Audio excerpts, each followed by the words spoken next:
Bom dia, meus amados, a graça e a paz do Senhor.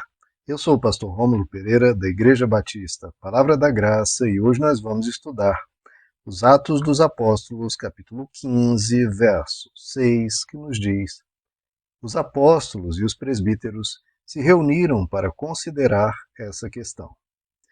Bom, meus amados, nós temos visto aqui ao longo do capítulo 15, qual estamos ainda iniciando, né? A grave questão que foi trazida, ou seja, se os gentios deveriam ou não guardar a lei de Moisés, guardar os princípios que foi prescrito no Antigo Testamento aos judeus, que eu sempre enfatizo, a antiga aliança foi realizada com o povo judaico e por um período de tempo, ou seja, até a vinda do Messias, como o próprio Moisés disse, quando virá um profeta semelhante a mim, que vos dirá tudo que vocês devem guardar. Então foi uma aliança para um povo, para um período. Uma aliança que, inclusive, nos profetas, no fim do Antigo Testamento, é dito, claro, que foi quebrada e, portanto, perderia sua validade e Deus instauraria uma nova aliança, essa nova aliança já não para um povo, não para um tempo, mas para o mundo inteiro, para todos os povos, para todo o tempo. Então, é trazido então essa questão até Jerusalém por Paulo, Barnabé, que defendiam a posição de que os gentios não precisavam guardar toda a lei judaica, deveria guardar o que foi prescrito por Cristo e o que é prescrito no Novo Testamento, na Nova Aliança. E havia o outro lado, o lado dos chamados cristãos judaizantes, que era um grupo de fariseus que havia se convertido a Cristo, lembrando que a seita dos fariseus foi a seita que mais perseguiu, mais confrontou Jesus, mas um pequeno grupo deles se converteu depois a Cristo. Mas está trazendo essa questão, esse problema. Defendiam que os gentios que se convertessem deveriam se circuncidar, deveriam guardar o sábado, deveriam guardar toda a lei de Moisés, ou seja, os 613 mandamentos da lei judaica. 613. Então, cuidado quando a pessoa fala, quando alguém fala, a gente precisa guardar o Antigo Testamento. Pergunte para ela, bom, então cite, liste os 613 mandamentos que você diz que devemos guardar. Você os conhece? Não? Como assim não? Como é que você está dizendo para guardar algo que você nem sabe? São 613 mandamentos. Ah, mas não dá para saber. Dá sim, os judeus ortodoxos sabem de cor os 613 mandamentos e os guardam do nascer do sol até o sol se pôr. Eles guardam os 613 mandamentos. Ou se esforçam para guardá-los, porque essa é a aliança deles. Eles têm esse compromisso. Já você, cristão, deve guardar? Essa é a questão, que é trazida aqui em Atos capítulo 15. Então se reúnem aqui, no que é chamado o primeiro concílio da igreja cristã. Concílio é uma reunião das principais lideranças para se chegar à conclusão em relação a um dado assunto. Houve vários concílios da igreja ao longo dos séculos, dos milênios. Esse aqui é considerado o primeiro, concílio de Jerusalém, para tratar dessa questão que já narramos. Primeiro ponto, queridos, que nós devemos aqui estar atentos é essa importância de nós notarmos que o que diz o livro de Provérbios, na multidão de conselhos há sabedoria. Então, cuidado de você tomar qualquer decisão sobre qualquer assunto difícil e você achar que sabe. Então, você achar que, não, basta ouvir uma, duas pessoas, tá bom. Não, se você captar o máximo de argumentos, o máximo de informações, o máximo de prós e contras a respeito do que você precisa decidir, melhor. Tenha essa humildade de reconhecer que você não sabe tudo e que uma ou outra pessoa não sabe tudo. Você pode consultar várias pessoas. Isso não é sinal de fraqueza. Muita gente acha isso é sinal de fraqueza, a pessoa não tem opinião própria. É claro que a pessoa tem opinião própria. Só que ela sabe que não sabe tudo. Ela sabe que precisa de mais informações. E todo argumento que possa ser dado a ela, é importante ela verificar. pessoa traz informação, olha, essa sua decisão tem esse problema aqui. A pessoa, mesmo que ela tome essa decisão, sabendo que tem esse porém, ela toma essa decisão e se resguarda em relação àquele porém de uma forma ou de outra. Ou seja, você, mesmo que a sua decisão seja mais acertada, a pessoa fica ciente de tudo que está envolvido, de todas as consequências, de tudo o que ocorrerá para se preparar para o que está por vir. Então, é humildade. O conceito de humildade é você estar pronto para ouvir, pronto para aprender.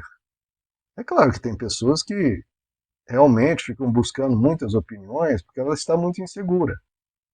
Mas você pode ser uma pessoa segura, uma pessoa tranquila em relação à decisão que terá que tomar, só está se captando o máximo de informações possíveis. Você não precisa, é aquilo que o Evangelho sempre coloca, você não precisa ficar nos extremos.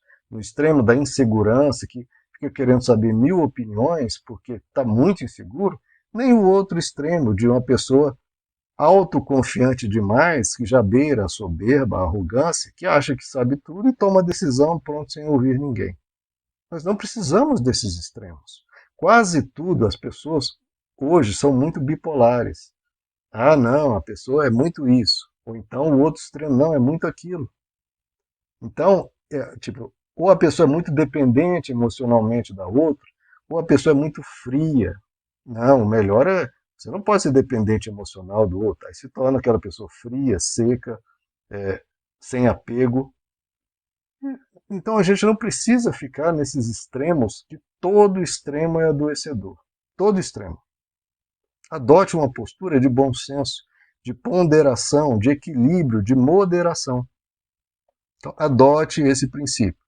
Ouça as pessoas.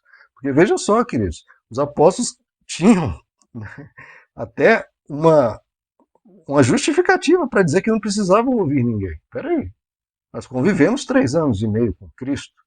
Nós participamos do primeiro Pentecoste, o primeiro derramado do Espírito Santo. Nós que fomos escolhidos como apóstolos por Cristo, nós o seguimos por toda a caminhada, nós que ouvimos todas as mensagens dele, nós que isso, que aquilo, que vimos os milagres, nós que realizamos milagres depois do Pentecoste, blá, blá, blá. Eu podia falar tudo isso, ó, não é isso tudo, não é verdade? Então aqui está a decisão. Ponto, acabou. Ou seja, uma decisão imposta pela autoridade que eles têm e tinham. Verdadeiramente, tudo que eu falei aqui é verdade. Só que eles tinham a sabedoria, não, deixa nós ouvirmos todos os argumentos, todas as posições. Isso, de novo, não diminui a autoridade da pessoa, porque a pessoa, não, se eu ouvir demais, é porque, né, será que eu não sei? Será que eu não tenho autoridade? Se eu sou autoridade e Cristo me escolheu, eu tenho que tomar uma decisão, não preciso ouvir ninguém. Não, basta desses extremos. Nós precisamos ser pessoas ponderadas, ouvir a todos. Aliás, essa é uma característica de um grande líder. Ouvir as pessoas, ouvir os súditos, ouvir aqueles que, cada um, na sua qualidade, poder informar melhor um líder, porque o líder, ele não tem como saber tudo, é impossível. Então ele ouve em cada aspecto aqueles que estão o ajudando, que são melhores naquele aspecto. Isso é sabedoria. Em geral, o líder não é melhor, talvez em nenhum aspecto, só no aspecto da liderança, da escolha, etc. E agora, em aspectos técnicos, ele vai precisar de ajuda de técnicos que são especialistas naquele assunto. Então, os apóstolos foram ouvir, até para que, tendo ouvido tudo, eles tenham como esclarecer as pessoas, na sua autoridade, esclarecer as pessoas o porquê de cada coisa. Veja, eles não foram autoritários nem no antes da decisão, nem no depois, porque nós vamos ver o discurso dos apóstolos, eles vão procurar esclarecer, vão procurar satisfazer as dúvidas das pessoas. Porque não é assim, olha, a decisão é essa, cala a boca, todo mundo agora segue, pronto, fica calado, acabou o assunto. Não. Então não há uma imposição, não é uma ditadura, Não tem aquele assunto, eu sou o escolhido de Deus, eu sou ungido do Senhor, está aqui a decisão, todo mundo a partir de agora fique calado, senão é sinal de rebeldia. Isso tudo é ditadura, queridos. Isso tudo é imposição autoritária, que nunca foi a postura de Jesus nem dos apóstolos. É esclarecer. Ora, se aquela decisão é a mais sábia, por que não pode esclarecer? Se não está querendo esclarecer, é porque falta argumento. Falta uma sabedoria. Você não sabe esclarecer? Então esclarece. Não, mas eu estou dizendo, sim, tudo bem. Pode ser a melhor decisão, mas me explique por quê. Por que você está me questionando? Não. Demonstre a sua sabedoria. Mostre. A gente quer aprender. Até porque o evangelho não é um evangelho de imposição. É um evangelho de conscientização, de transformação da mente, de captar os pensamentos de Deus e pensar como Ele. E para isso nós precisamos entender. É sempre a partir de entendimento. A própria Bíblia diz que o povo perece por falta de entendimento, por falta de conhecimento. E quem é o culpado? Diz, os sacerdotes que não têm instruído o meu povo. Então, o papel do sacerdote não é dar uma decisão, não é dizer, é assim, pronto. Ah, pastor, é assim ou é assado? É assim. Tá, mas por quê? Cadê o argumento bíblico? Não, eu li em algum lugar. Não, eu quero argumento bíblico. Quero argumento em Deus. Não, eu sei que é assim. Me mostre. Como já tratamos, eu sempre cito isso, que o apóstolo Paulo pregava e ele elogiou os bereanos, porque o apóstolo Paulo diz, e os bereanos eram mais nobres que os de Tessalônica, porque eles examinavam tudo que eu dizia com as escrituras para ver se era conforme estava escrito. Então o apóstolo Paulo não ficou ofendidinho, não ficou, não, estão questionando minha autoridade, não ficou bravinho, ou todo cheio de não me toques, com as pessoas que foram conferir nas escrituras o que ele estava dizendo. Pelo contrário, ele os elogiou e disse, esses são os mais nobres. E aí você já percebe qual é o verdadeiro líder. O líder que não quer poder, que quer dominar, quer mandar, quer ditar, dominar a alma das pessoas, não, quer que elas cresçam.